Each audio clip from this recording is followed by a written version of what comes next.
Hi all. Jordan Peterson recently published a video titled Message to Muslims. When I saw the video, I thought, wow, this is bad. First off, the video is extremely patronizing when addressing Muslims, and you can't do that. Stop fighting, you Shiites and Sunnis. But secondly, the video is full of misinformation and a misunderstanding of what Islam is and how Muslims are. Let's see if we can unite as people of the book toward the paradise that we might truly attain. I just want to ask a very quick question off the very beginning. Does Jordan Peterson know that Muslims believe that there will definitely be an end time in which Muslims will fight the others and in which Muslims will fight the Jews and kill each single one of them so that they hide behind trees and rocks? And even the trees and rocks give the Jews away. It is the Islamic belief that the day of judgment will not come unless this happens. So this must happen. Given this information, how could it be that Muslims and Christians and Jews could just unite and Muslims could just look past the divide? It is contrary to the Islamic beliefs and expectations, to prophecies.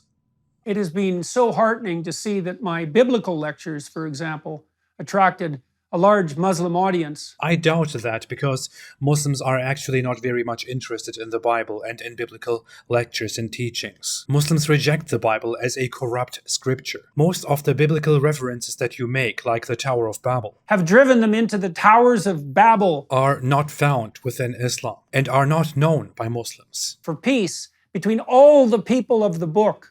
Why does this word have to be used? This is an Islamic term to describe Christians and Jews, people who read a scripture which was previously revealed by Allah according to Islam. Because those people were once righteous and they at least have the books, whereas all the others are unacceptable, evil, filth. I think it's very important to understand the implications of terms before using them.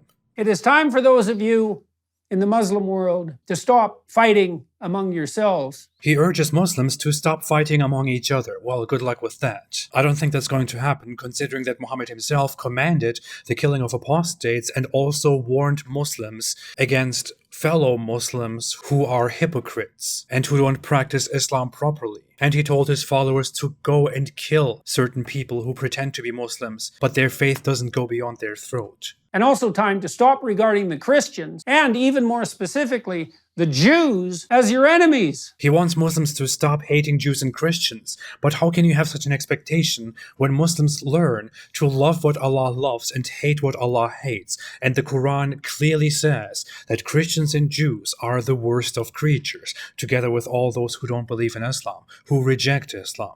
Allah doesn't like the disbelievers. He does not love the disbelievers. Allah hates them. And Muslims learn to love and hate what Allah loves and hates. So, are you aware of this? And how do you want to fix this? Do you want to fix the Quran? Or do you want to tell Muslims to disregard the Quran? I mean, I'm all for that. Is to make of yourself and your Muslim practice something so admirable that people convert to your faith from sheer admiration. I don't think anybody needs to convert to Islam, but that's not how Islam ever spread anyway. Far more unites you with the other people of the book, as your own prophet himself, peace be unto him, forthrightly said. Muhammad never had a message of, hey, we are all the same. We are just like Christians and Jews. They are just like us. We are essentially the same. And why? Why would you say peace be unto him? Would you say the same thing about Hitler? Would you say the same thing about Stalin or Lenin? What about Osama bin Laden or Abu Bakr al-Baghdadi? Or Ted Bundy, I don't know. This is just getting very absurd. Muhammad was a warlord. You were right the first time.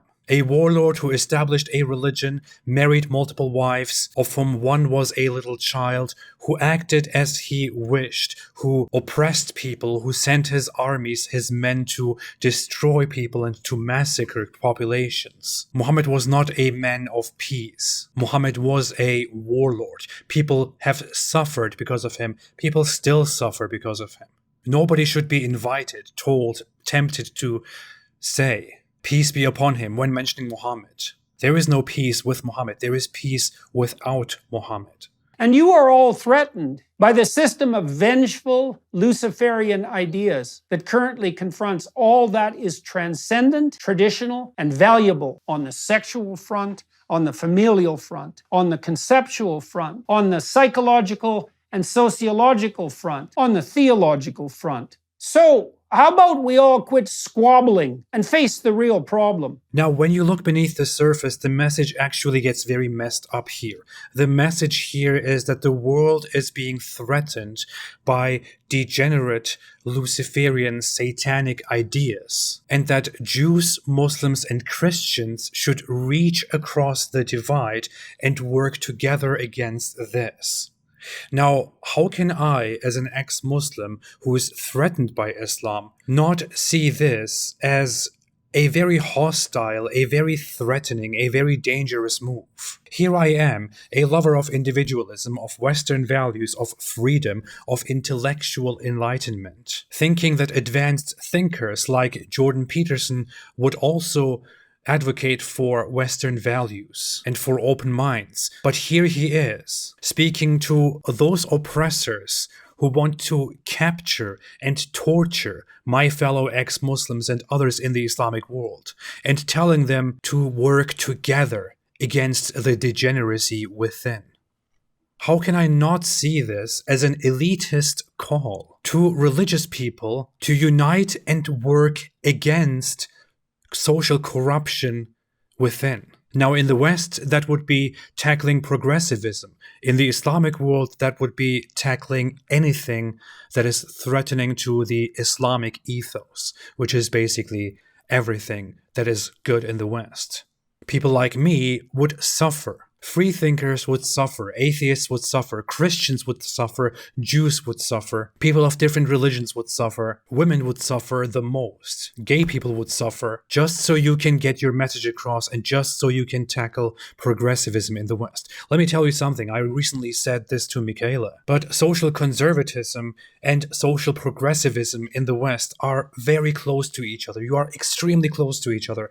Islam is nowhere close to you. Islam is completely against you. Islam is against the West. Islam is against Christianity. Islam is against Judaism. Islam is against liberalism, against individualism, against sorts of collectivism in the West. Islam is against capitalism, against communism, against socialism, against democracy, against your patriotism or nationalism or your globalism, against your open mind and your freedom. Islam is not your friend here. You Western conservatives and Western progressives are simply Western liberals who happen to disagree on certain things because they go different ways in their thinking. Islam is against your entire foundation, against your whole house. Islam is for subjugating you. It doesn't care about your ideology. The Luciferian ideologies of the materialist utopians. There is nothing Luciferian, nothing satanic, nothing evil in the world.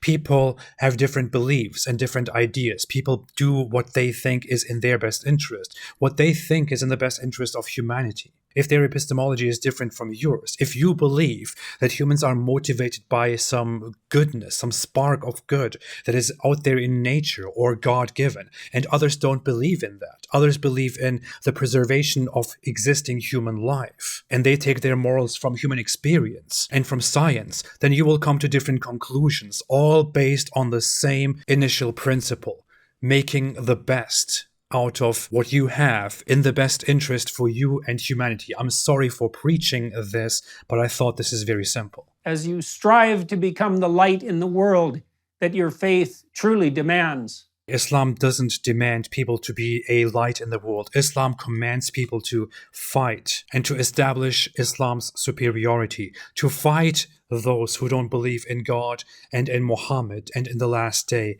and who don't adopt Islam, to fight them until they are subjugated and until they pay protection money and obey the Muslims. Fight the Christians and Jews. That is what Islam teaches. Preaching for unity and preaching against this divide, telling people to stop distinguishing, to stop hating, means preaching against Islam. And hey, I'm all for that.